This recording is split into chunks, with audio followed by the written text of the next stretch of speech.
So, ayan, good morning po sa ating lahat. Andito po muli ang inyong likod. Sultivities muling nagbabalik. At, ayun, tayo ay dito sa ating kusina at tayo nagkakape. Magbigay lang tayo ng reaksyon dito sa mga nagkakagulo.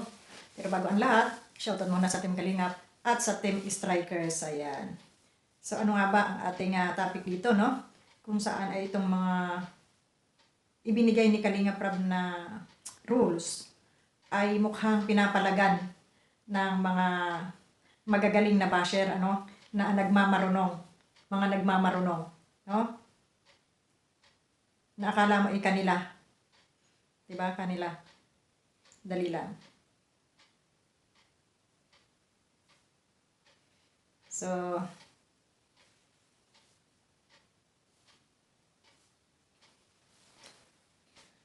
So, ayun, at nakita natin itong mga comment dito ng mga basher na kung saan ay masyadong mga nagmamagaling. Basahin lang natin yung iilan dito comment, gaya nito ni Arlene Baltasar. Ang sabi niya dito, masyado niyang minaliit itong tawag dito. Itong rules ni Kalingap Rab, masyado silang nagmamarunong.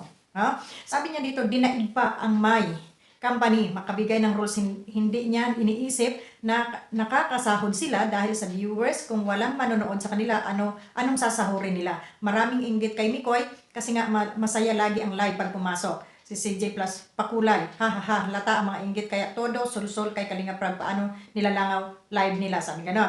So dito, ang minamaliit niya dito ay si Kalingap Rab.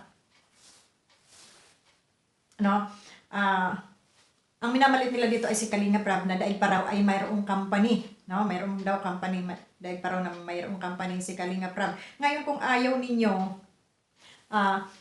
ninyo doon sa rules ni Kalingap Rab, humanap kayo ng ibang charity vloggers. Huwag kayong magmarunong sa may-ari ng vlog or ng mga angels na ito. Dahil si Kalingap Rab ang kanilang founder dyan. Ngayon uutusan ninyo at gusto ninyo kayo ang masunod. Ay di maghanap kayo ng tao na kaya nyong pasunurin sa mga kagustuhan ninyo. Mga siraulo ba kayo? Sasabihin mo na daig pa yung may company. Ay ano ba yung kanilang ginagawa? Kahit anong rules ang ipatupad na dyan, wala kayong pakialam. Dahil unang-una sila ang nag-i-effort dyan, sila ang nagpapakahirap dyan. Kayo ay mga manonood lamang, tapos gusto ninyo, kayo yung masunod. At saka hindi kayo marami, ilan lang kayo ng mga demanding. Ang kakapal ng mga mukha ninyo. Di ba? Ang kakapal ng mga mukha ninyo, nautusan yung tao, di ba? Na sasabihin nyo, daig pa yung may company. Kanila nga yung company na yan eh. Ibinuo nila. Hindi pa ba company yan? Binuo nila yan. Charity. Naka-registered sila. So, anong tawag doon? Diba? So, normal, nagbibigay sila ng rules dahil sila ay grupo. May mga grupo sila, kaya kailangan nilang magbigay ng rules. At hindi baboy itong pinapanood ninyo. Mga tao ito na kailangan pag-ingatan ng kanilang, ng humahawak sa kanila, na hindi masyadong masalaula itong mga kabataan nito. Kaya nagbibigay ng rules. Dahil kayo mga baboy kayo, kayo mga nagko-comment kayo. Diba?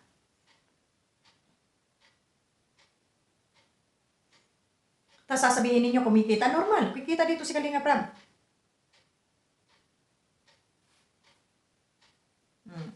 Diba?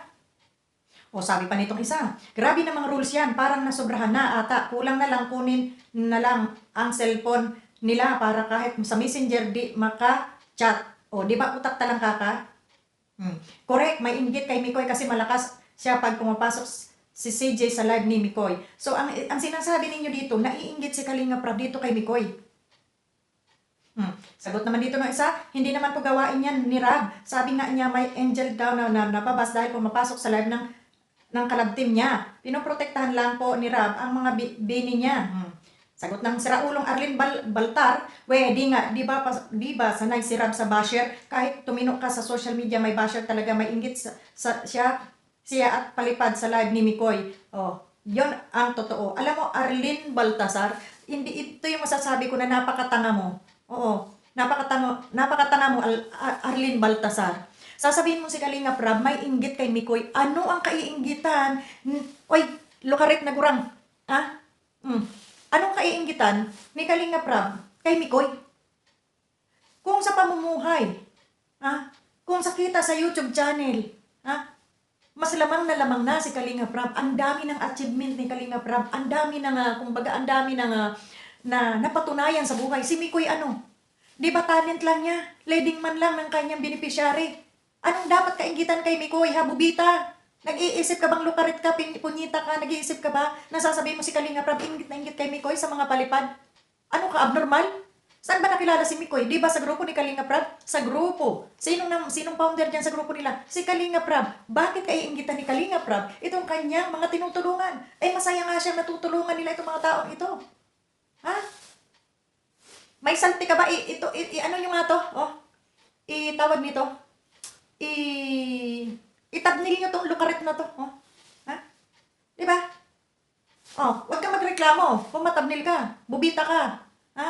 Anong kaiinggitan ni Kalinga Prab? Dito, ha? Ito yung mga comment mo. Ano ko? Ha? Di ba? Sabi niya, oh. Ayan, basahin ninyo ang kanyang comment. Ayan, ilalagay natin dyan at baka i-delete nila. Di ba? Sabi niya, wedding nga. Di ba, sanay sirap sa basher kahit tumino siya sa social media, may basher talaga, may inggit siya sa palipad. Ni Mikoy. Di ba? Ipapaalala ko lang sa iyo, Bubita ka. Unang-una, kaya si Kalinga Prab nagbibigay ng rules. May karapatan siyang magbigay ng rules dahil hawak niya itong mga kabataang ito.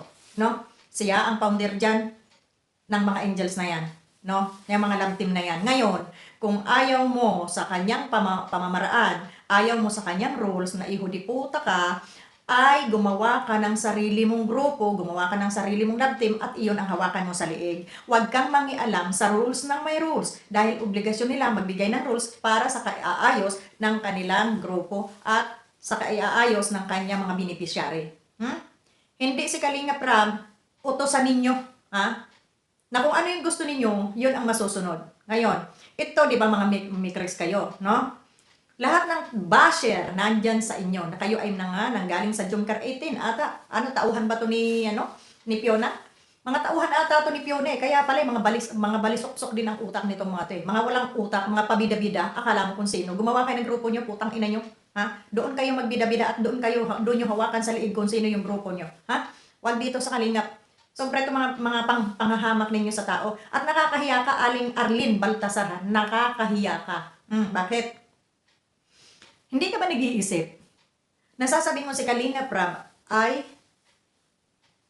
naiinggit kay Mikoy sa mga palipad. Haller. Isip-isip. Sino ba si Mikoy? Sino ba si Kalinga Prab? At sino ba si Krista? Sino ang gumawa ng love team? Di ba Bubita ka? Gamitin mo yung utak mo, hindi yung tatangahan mo. Bakit? Bigyan mo ako ng isang dahilan. Yun lang ba ang dahilan mo?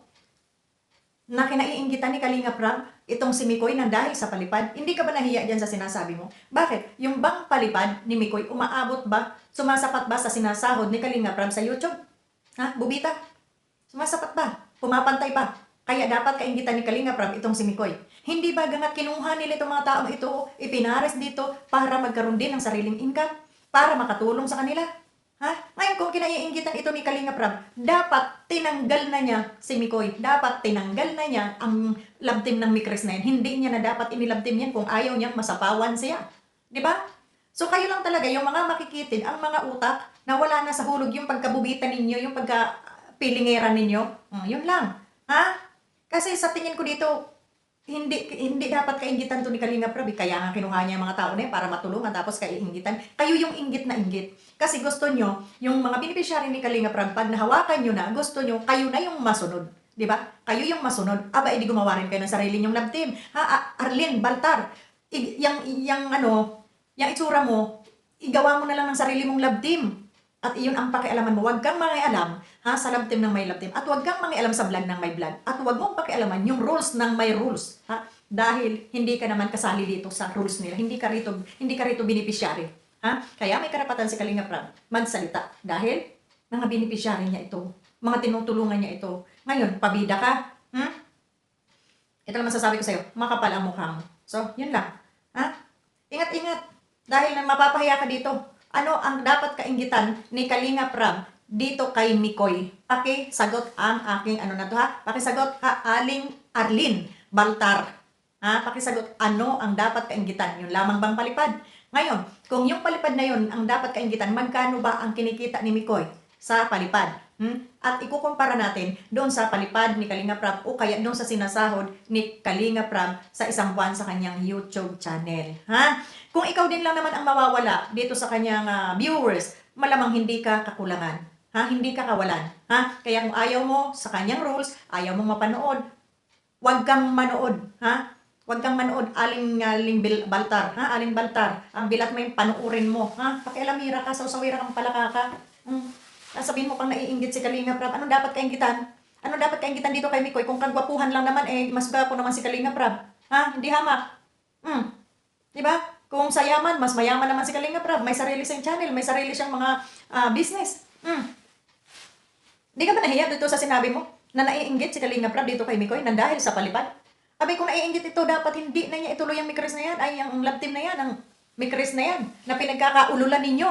Ha? Mga ulol. Ha? Dapat hindi na niya ituloy. Dapat buwagin na yan. May karapatan siya buwagin yan. Ha? Diba? Kung naiinggit siya. Kaso hindi ganun yung tao. Kayo lang yung nagtatanim ng karumihan dyan sa mga utak ninyo. Palibasa mga madudumi yung mga utak ninyo. Ha? Stupida na to. So, yan lang. At, ayan. Ha? Ayan ang prueba sa mga ano mo. At tingnan natin, alam mo naman kung sinong makapagsalita ang babaeng ito. Diyos mio. Sos Mariosep. Manahimik ka, Aling Arlene. Ha? Hindi ka ano? Oh? Diba? Hindi ka ano dito? Ha? Aling Arlene Baltasar. Walang kinainggitan si Kalinga Prab dito. Ha? Kung makamikris ka, hindi kami makamikris. Lahat ng love team ay aming suportado yan. Hindi kami one-sided lang na isa lang yung gusto namin. Kalingap kami. Ha? Kaya kung ikaw, mikris lang, aba, ilumayas ka na at hindi ka kakulangan. Kahit dyan sa panonood mo, hindi ka kulangan. Gusto mo ikaw ang masunod dito? Kapal na mukha mo. Ha? Huwag kang ganyan. At hindi ka kakulangan dito kung ikaw man ay lumayas dito sa panonood sa Kalingap. Sabihin niyo naman, pinapalayas kita. Ay, pinapalayas talaga kita kasi nga, tanga ka. Gusto mo ikaw ang masunod. Aba, kung ikaw ang masusunod, gumawa ka ng sarili mong love team. Gumawa ka ng sarili mong rules. Bubita. Ha? Gumawa ka ng sarili mong rules. Huwag yung rules ng iba ang pakikialaman mo. Naintindi? So, yun lang. Maraming salamat and God bless sa inyo lahat. Bye-bye.